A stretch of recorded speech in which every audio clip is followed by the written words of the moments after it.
പ്രണയമഴയുടെ നൂലിനറ്റം പട്ടമായി ഞാൻ പാറി പാറി.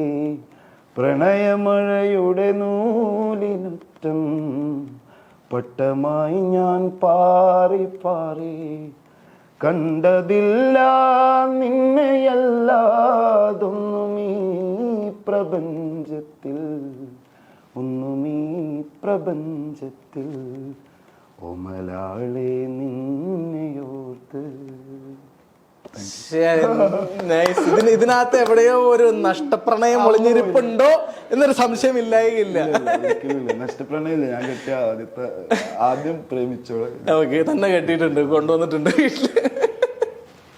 അതുകൊണ്ട് നഷ്ടപ്രണയില്ല. പക്ഷെ നമ്മൾ ആ ഇമോഷനെ ഭയങ്കരമായിട്ട് എടുക്കുന്ന ആളാണ്. ചില പാട്ട് കേൾക്കുമ്പോൾ വിത്തൗട്ട് മ്യൂസിക്കിന്റെ സഹായമൊന്നും ഇല്ലാതെ നമ്മൾ പാട്ട് കേൾക്കുമ്പോൾ കിട്ടുന്ന ആ ഒരു സാധനമാണ്. അതാണ് എന്നെ ഏറ്റവും കൂടുതൽ ആകർഷിക്കുക ഒരു വോക്കലിസ്റ്റ് ആണെങ്കിൽ. വിത്തൗട്ട് മെറ്റീരിയലിസ്റ്റിക് സംതിങ് അല്ലെങ്കിൽ ആ ഒരു ടെക്നിക്കൽ ബ്രില്യൻസ് ഇല്ലാതെ ഇപ്പം ഈ പറഞ്ഞ വോൺ വോയിസിലൊക്കെ നമ്മൾ ഇടയ്ക്കിരുന്ന് ജാമി. അപ്പം അതിൻ്റെ ഇടയിലൊക്കെ ഇപ്പോൾ വേടനാണെങ്കിൽ വേടൻ്റെ ഒക്കെ ഒരു പാട്ടിൽ 1% വരെയാണ് ഇപ്പോഴത്തെ ആൾക്കാർക്ക്. അയാളൊക്കെ പാടുന്ന വോക്കിൽ ഞാൻ അയാളെ പൊക്കി പറയില്ല, ആ വ്യക്തി എന്ന് പറഞ്ഞൊരു സുഹൃത്താണ്. പക്ഷെ അയാളിൽ ഒരുപാട് സാധനങ്ങളുണ്ട്. അതുമായിട്ട് കുറെ ആർട്ടിസ്റ്റുകളുണ്ട്, കുറെ ആർട്ടിസ്റ്റുകളുണ്ട്. എസ് ഞാൻ പറഞ്ഞു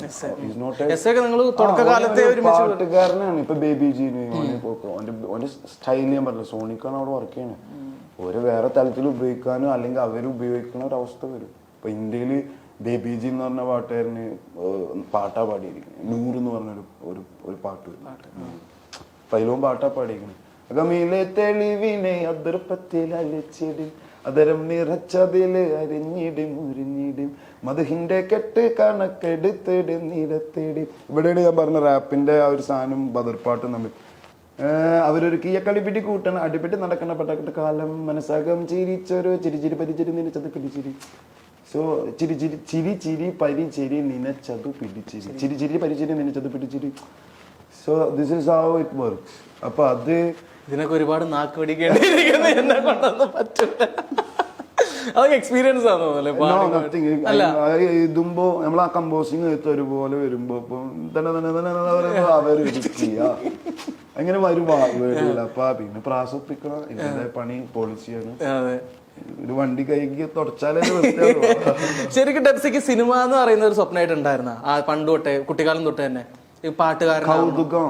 എനിക്കതിനെ കുറിച്ച് പറയാൻ വ്യക്തമായിട്ടറിയില്ല. പക്ഷെ ഞാൻ സിനിമന്റെ ഭാഗമാവണമെന്ന് വളരെ കാലം മുന്നേ തന്നെ തീരുമാനിച്ച് ഒരുപാട് സ്വപ്നങ്ങൾ ഉണ്ടാക്കിയെടുത്തന്നെ. ചില ആസ് എ ചൈൽഡ് ആകുമ്പോൾ നമ്മൾ ഒരു ഹെഡ്ഫോണൊക്കെ ചെവി കുത്തിക്കഴിഞ്ഞാൽ അതിൽ കുറെ വിഷ്വലൊക്കെ ഉണ്ട്.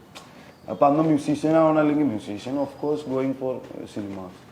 അവർക്ക് ബാക്ക്ഗ്രൗണ്ട് കൊടുക്കല്, കമ്പോസ് ചെയ്തിട്ടുണ്ട്. അല്ല, അന്ത കാലത്ത് ഡ്രീം ചെയ്ത് പറഞ്ഞ അഭിനയിക്കാൻ എന്തായാലും അഭിനയിക്കല് തർക്കമൊന്നുമില്ല.